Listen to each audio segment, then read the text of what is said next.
Ce week-end avait lieu la deuxième manche du championnat de France, le rallye Terre de Castine qui se déroule dans le Lot à Bretenoux. Au programme, une grosse bataille pour la victoire du rallye, les premiers tours de roue en championnat de France pour la Clio Rallye 3, mais aussi le Stellantis et le Clio Trophy Terre. On est parti, on va regarder ça dans cette vidéo.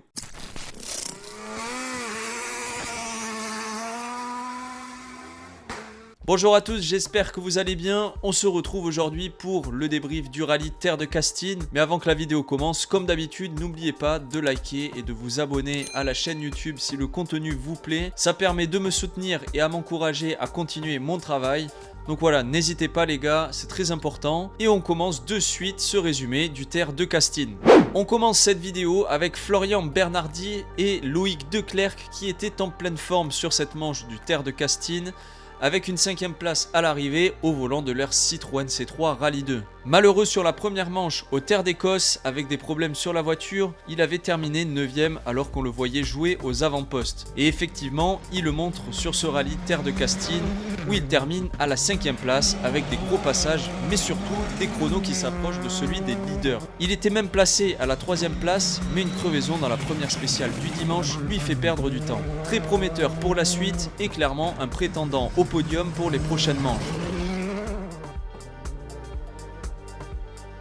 En 4e position de ce rallye, on retrouve Benjamin Clémençon et Jessica Fourré au volant de leur Polo GTI Rallye 2. Rapide et régulier, Clémençon démontre une nouvelle fois que la Polo lui correspond parfaitement. Voici sa réaction à la mi-journée du dimanche. Hier, écoute, ça s'est finalement bien passé. On a fait juste une erreur dans la 3e spéciale, donc on voit un peu débordé dans un champ, là. On a tapé des piquets, on a crevé aussi. Okay. On perd un peu de temps, alors il faut savoir pourquoi, parce que c'est vrai qu'aujourd'hui là on n'est pas loin des leaders de devant, quoi, si on réduit l'écart au kilomètre, quoi, donc ouais. C'est pas mal, on n'est pas loin, donc il faut essayer de travailler un peu sur moi et sur peut-être le comportement de la voiture pour des terrains, on va dire, peut-être un peu plus cassants. Okay. Voilà, à voir, mais sinon dans l'ensemble tout se passait bien. Ouais. En tout cas, tu as une super belle progression depuis l'an passé où tu es passé sur la Polo. Toujours satisfait de cette voiture, je suppose. Ouais, grosse progression. Si on veut, la Polo me permet, elle accepte plus mon style de pilotage. Donc ça permet d'aller un peu plus vite par endroit. Et avec la Hyundai, on était un peu verrouillé dans certaines zones. Comme aux Terres d'Écosse, il est situé au pied du podium. Et au vu de la concurrence proposée cette année, Clémençon s'impose comme un cadre du championnat. Il manque pas grand chose pour le revoir monter sur le podium.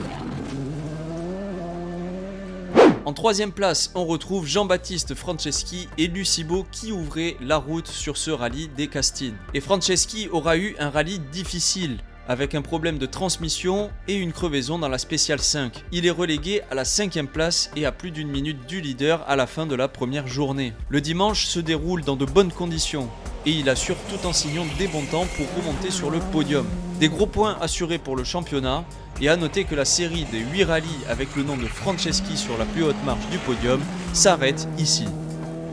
Énorme bataille pour la victoire entre Florent Todeschini et Mathieu Margueillan. Les deux hommes ont dominé les débats en se partageant les scratchs. 6 scratchs pour Todeschini contre 4 pour Margueillan. Et pourtant, c'est Mathieu Margueillan qui sortira vainqueur de cette bataille. La première victoire de l'année pour Mathieu et Mathilde Margueillan qui ont longtemps attendu cette victoire après une très belle saison 2022 et un Terre d'Écosse très prometteur qui s'était terminé prématurément.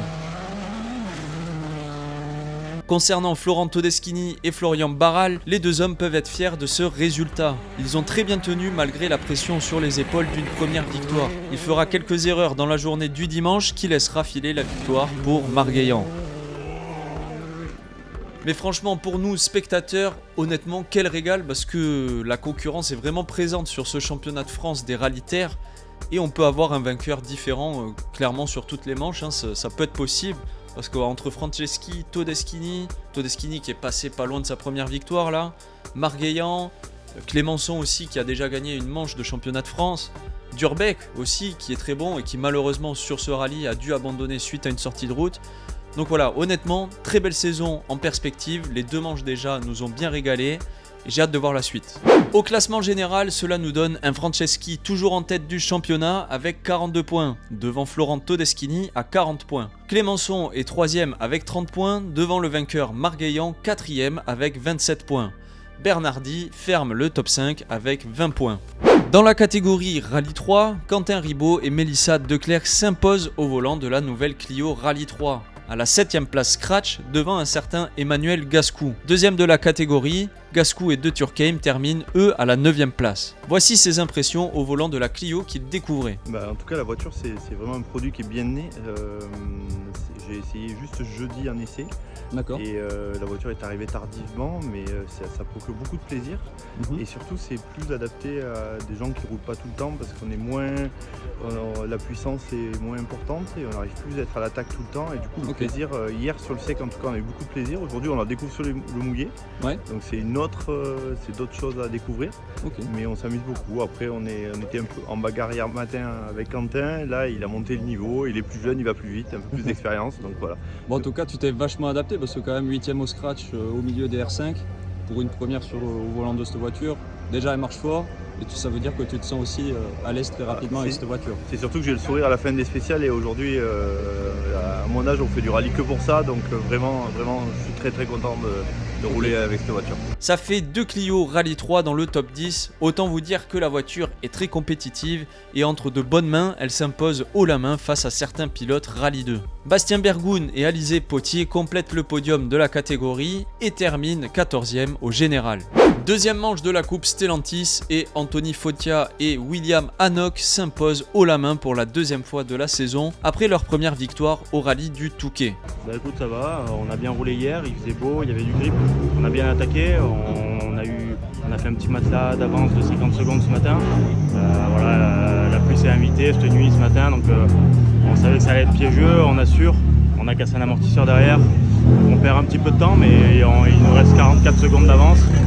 Il reste 2 spéciales, c'est bien, mais il faut rester vigilant, ça c'est sûr, parce qu'on n'est pas à l'abri de faire une erreur. Donc voilà, en tout cas on a une voiture vraiment parfaite ici. Mon copilote s'en sort très bien pour son premier rallye terre. Il faut continuer comme ça et puis essayer de ramener la victoire, ça serait vraiment super pour le championnat. Une grosse avance de prise dès le premier jour qui lui ont permis de gérer le dimanche pour rallier l'arrivée du rallye. En deuxième position, on retrouve Conaccioni Matteo et Dalmasso Pauline à 21 secondes. Et enfin, Lucas Darmezin et Valentin Auger sur la troisième marche du podium. Deuxième manche aussi pour le Clio Trophy Terre et comme en Stellantis, le vainqueur est le même que sur la première manche. Jean-Sébastien Vigion s'impose sur ce rallye Terre de Castine, ce coup-ci copiloté par Yannick Roche. Laurent Rush et Patrick Spart à 24 secondes terminent deuxième, ainsi que Mika et Bastien Pouget sont troisième à 40 secondes. Enfin, dans la dernière catégorie, le trophée Yako 4 roues motrices, Michael Lobry et Gaëtan Parade s'imposent devant Guy BKR et Didier Meffre qui terminent deuxième et Fabien Foissac et Nicolas Grande terminent eux troisième. Dans les perfs du week-end, Loïc Astier et Gilbert Dini se démarquent une nouvelle fois avec leur 208 R2 en terminant 27e au scratch. Voilà les amis, cette vidéo est terminée, j'espère qu'elle vous a plu. Et comme d'habitude, comme je l'ai dit en début de vidéo, n'oubliez pas de vous abonner à la chaîne et à liker la vidéo si vous souhaitez me soutenir. C'est très important pour le référencement et que mes vidéos soient mises en avant. Et évidemment, que je puisse continuer, parce que tant qu'il y a de la progression, ça veut dire que les gens ont envie de continuer ce type de vidéo. Donc voilà les amis, n'hésitez pas. Et moi je vous dis à très vite pour la prochaine manche du championnat de France Terre qui sera le rallye Terre d'Aléria, une nouvelle manche du coup du championnat de France. Donc on va découvrir ça ensemble et moi je vous dis à bientôt. Ciao!